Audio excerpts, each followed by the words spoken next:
Defining value is the way you manifest good things in your life and you choose the direction of your life. So you have to decide what value is. And to be clear, value isn't inherent in things. You decide what's valuable. There are billions of greeting cards out there, but you don't have any interest in all of them basically, except for the one that gets signed by your loved one, right? That's the one that you save. You assign value to it. And unfortunately, though, when I hear the term value a lot of the time, the first thing that I think of is a dollar sign. I think of what the monetary value is for something. And that's sad because that's detached from what true value actually is for a human. So dollars don't matter. Dollars only help me maybe connect to people, stay safe, etc. But really, the value isn't in the dollar, the value is in those things. If I had all of those things, I wouldn't need the money. So it's very important to think about how you value things. AI is a great example of this.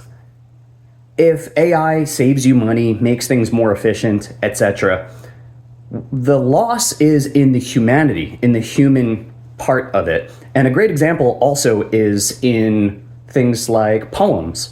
I heard this amazing poem recently. Heard it from Diary of the CEO. It's called Trees, and Neil deGrasse Tyson mentioned it and read it actually. It's a phenomenal poem.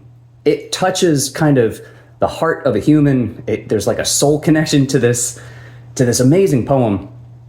AI couldn't write that poem. And even if it could, I think over time, AI isn't human. So what it's going to produce, prioritize, what it decides is beauty, what it decides is interesting, is going to come from this dead thing, this machine. And even if you consider it to be like living, it's not human. So what it produces and what it prioritizes and the way it connects to you is never going to be that like soul connecting, beautiful thing. So at the end of the day, again, I always think about what is the actual value of things. For me, I'd rather not have necessarily the efficiency. Sometimes it's just messy to deal with people, right? People are just more difficult. They're not as, not only efficient, but accurate. You're going to have mistakes. You're going to have arguments. There are all kinds of things. That's the beauty of life.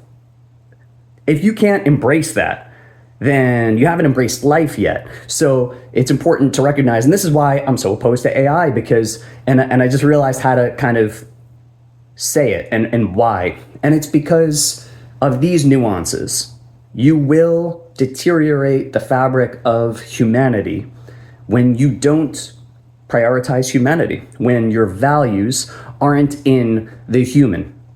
When a human gives you something, when a human has created something, when you can see, even if it's quote unquote imperfect, but it was created by a human and you value that, now you're choosing humanity, perhaps love, right? Like if your kid creates something and they hand it to you, it could be trash, like honestly, right? It could be so bad, but you're gonna love it because of who created it.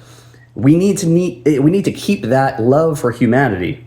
And again, I'm going through my life lately, thinking about all the things that maybe I associate value with, and it all comes back to people. It all ties back to people in the end. That's what I value the most.